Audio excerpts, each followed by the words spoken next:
Hey guys, this is Jay Thomas Purdue. My presentation is over rural brain drain and youth outmigration. Um, Brain drain refers to the phenomenon of outmigration of high achieving youth from certain communities that is not replaced. So that causes things like population decline, obviously, but it also causes a lot of economic problems and social problems as well.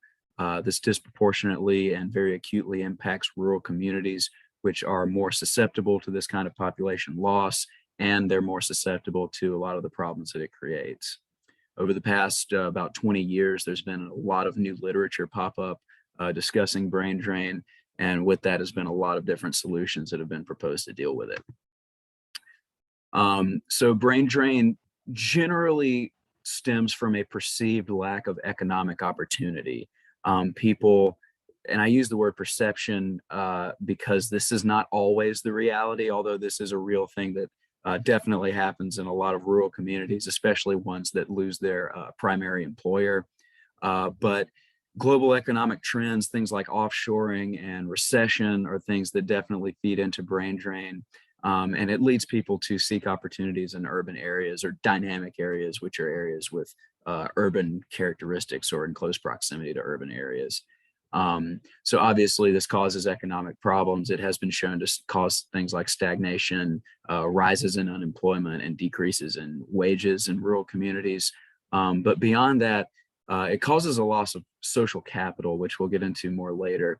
But that's just basically the idea of people's social networks and the way that they can accrue experiences and friendships and just information that you would learn in college and early on in your career. So for policymakers, the challenge becomes how to maintain these populations, how to attract people from other areas, and how to attract returners, people who leave, go to work or college, and then come back. The problem with curbing brain drain is that it goes against a lot of behaviors that are pretty intuitive. And when you're trying to fix it on a policy level, you have to make sure that your incentives that you're offering outweigh the incentive to outmigrate, which is a difficult thing to do, especially something that's difficult to qualify or quantify rather in the policymaking procedure. And if you are not able to do that and the policy is enacted, you've wasted a lot of time and resources, and you're basically back to the drawing board.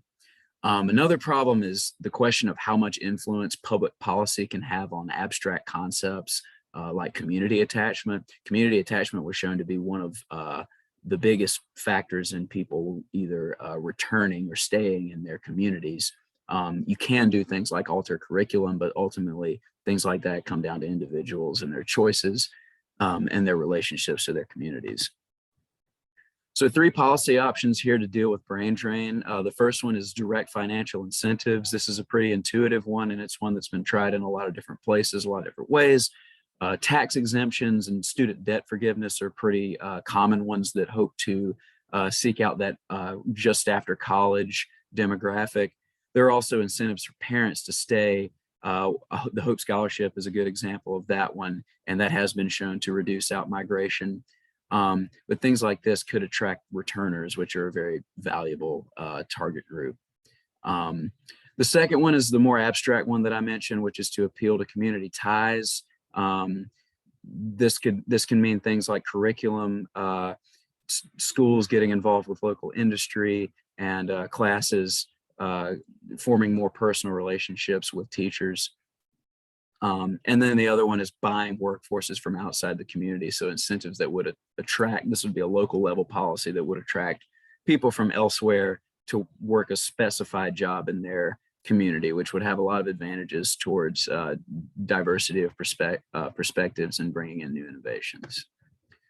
So the recommendation is to focus on potential returners, because we think that's the most valuable target group. These are people who have indicators that they will be economically successful. They'll be people like entrepreneurs.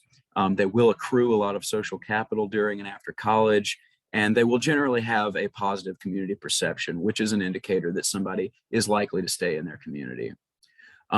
We can do this by incorporating things like local history and community awareness into curriculum. We want to make students aware of the problems that they could work to solve.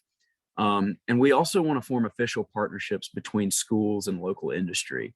This could help that perception reality problem that I talked about at the beginning. We can make people aware that there is economic opportunity and an opportunity to start their career at home instead of a necessity to leave.